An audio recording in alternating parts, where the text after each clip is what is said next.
Hey, what's up? It's the Queen Delisha and I'm back again today. Welcome back to my channel, Delisha Life and Travel. So today there's there's a topic that I am going to discuss, or talk about.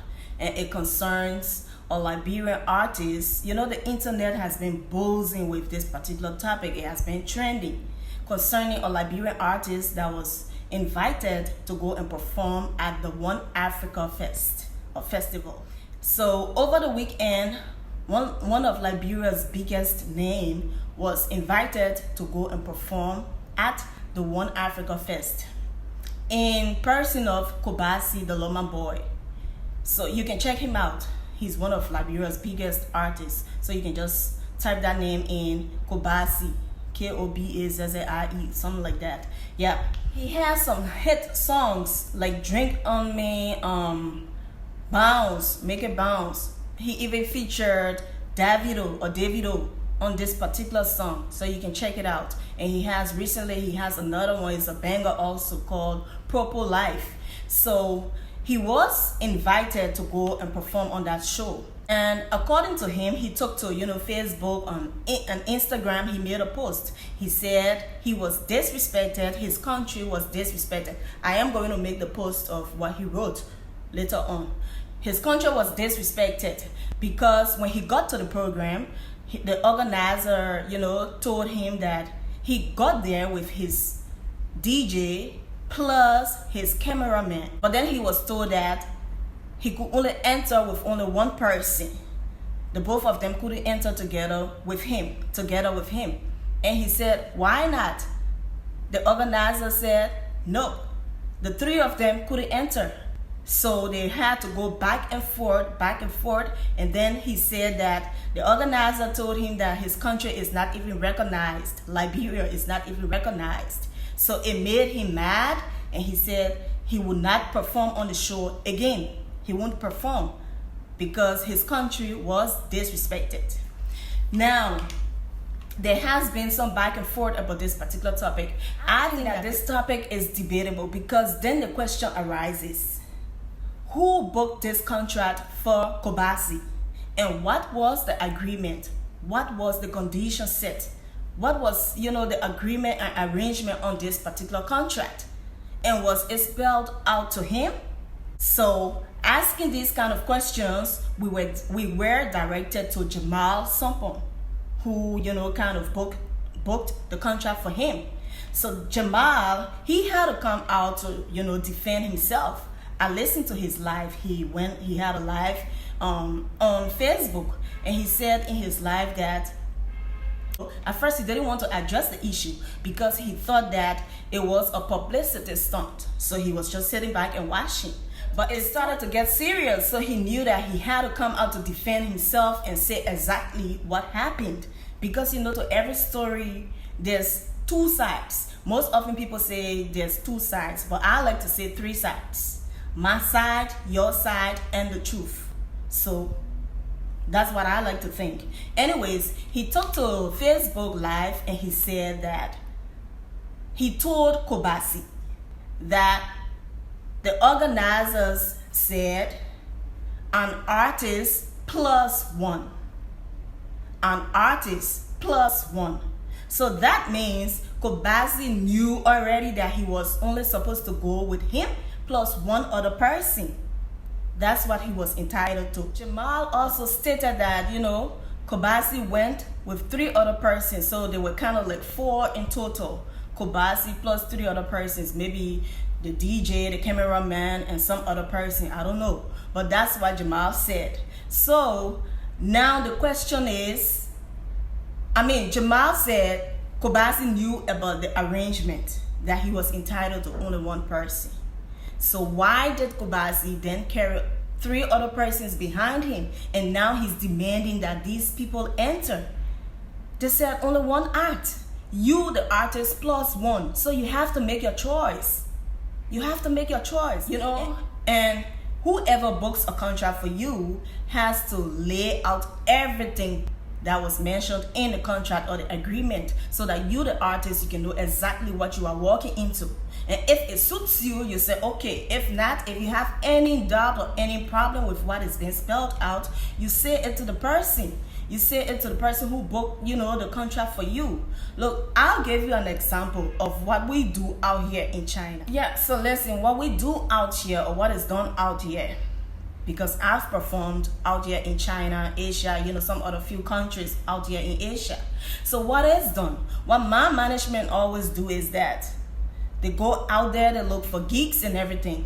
And once we have a gig, there's a contract. On that contract, you have the terms and conditions. And everything that party A wants, you spell it out to party B. And if it's agreed upon, in fact, my management then take that written contract and brings it to me, the artist, to read over and explain everything that is stated there. And if I have any problem with it, I tell them, look, I'm not satisfied with this one. Please, can they readjust this other one? You have to speak out, because you don't want to go over there and something goes wrong and the blame comes on you. It's actually everybody's business. So everybody has to be on their A game. You cannot sit down there as an artist and something is not in your favor and you just keep mute about it. You are the one who's going to do the job. So yep, where I live, like my hotel or apartment, they are responsible for it. Flight ticket, to and fro, they are responsible for it. So you have to spell out all of these things and know exactly what you're walking into. Now out here professionally, what we do is that you have to go to to a venue wherever this gig is being held. You have to be to that venue like maybe a day before, 2 days before, 3 days before, 1 week before. It depends on how early that contract is starting. So you have to be there on time. You need to do rehearsals, because let me tell you what happens at rehearsal. During rehearsals, this is where the organizers get to know exactly what you are going to do on the stage, because exactly what you do at rehearsals is what you are carrying for, the main show. Because these people, they have their program already set up. And if at rehearsals, your team is consisting of your dancers, your background singers, your DJ, your MC, definitely for the main show, they already know that these people are coming on for the main show also. They already know that this is your team, this is your show team. No way that it will cut off anybody from there. All of these things have to be spelled out.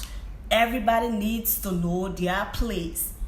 So, there's no way come the main show day that they are going to tell you cannot enter with the dancers, or you cannot enter with the DJ, or you cannot enter with your background singer, because you already did these things at rehearsals. They actually don't expect you to perform magic, to just improvise all of a sudden. Yep, sometimes people do improvise, most especially when the fault is from you. You do improvise. Maybe time for the show, you have one member on your team that is not, that is not around, or so you improvise. But I'm just saying, once all of these things are spelled out ahead of time, everybody knows their place. Another thing that we artists from back home also do, you are allocated a certain time on stage. You have to be there for that particular time. Before that particular time. Normally, you have to be at an event 15 to 30 minutes ahead of time. And it's very crucial. This is very important. If they told you that you have a performance for 10 minutes, you need to make your performance track 10 minutes exact, or within that 10 minutes. Nothing more, nothing, less. You need to make it that length of time, because their program is already spelled out. Maybe it's a 2 hours show. All of these things put together make the 2 hours. And if you finish maybe less ahead of the time, then who fills in the gap? If you go beyond the time, who fills in the gap? You cannot exceed, because immediately you are leaving the stage, some other act is also coming, on right after you. So everything is so professionally done. You have to think. You have to be professional also. You have to think professionally.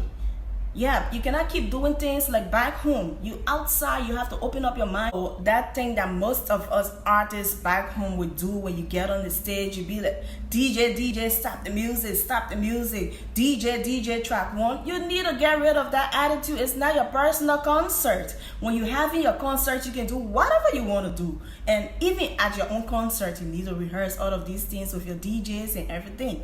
I mean, you can cut it off, talk to your audience and everything. I'm not saying that, for the actual show, like if you were contracted to go and perform, you cannot talk to your audience, but be mindful. It should be within that 10 minutes. Everything you do should be calculated. That's how it's done professionally. They are paying you, so you have to deliver just what they want. So we have to take heed of all of these things. I mean, at this juncture, I'm not trying to say, Kobazzie is wrong or right, or even, whoever is wrong. A lot of the time, people ask me, Delisha, perfect stranger, when are you going to come back in the music game? When are you going to give us something new? Believe me, I do have some songs sitting. I really want to do this thing. But for each time, I think about how far or how well is done out here, how far I've progressed as compared to where I was before, what I've seen out here. I'd be like, I don't think I'm prepared to go back to the same old thing, because I know our people.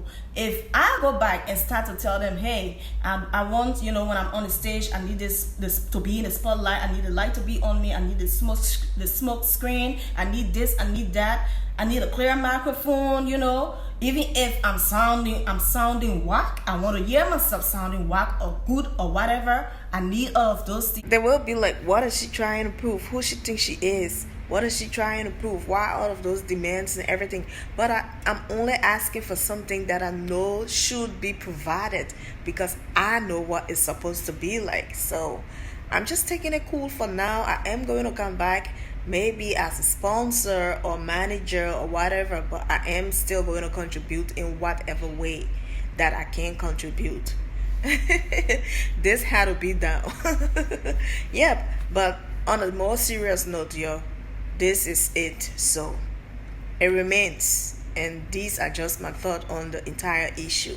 So take it fine, don't take it fine, just a bit of advice. I love y'all very much. Delisha is the name as always. Please do like, comment, subscribe to my YouTube channel, and hit the notification button to get updated anytime I make a post. I love you. Bye bye. Peace out. In the meantime, watch out for my next video consisting of my performances in China. I love you. Peace, peace, peace.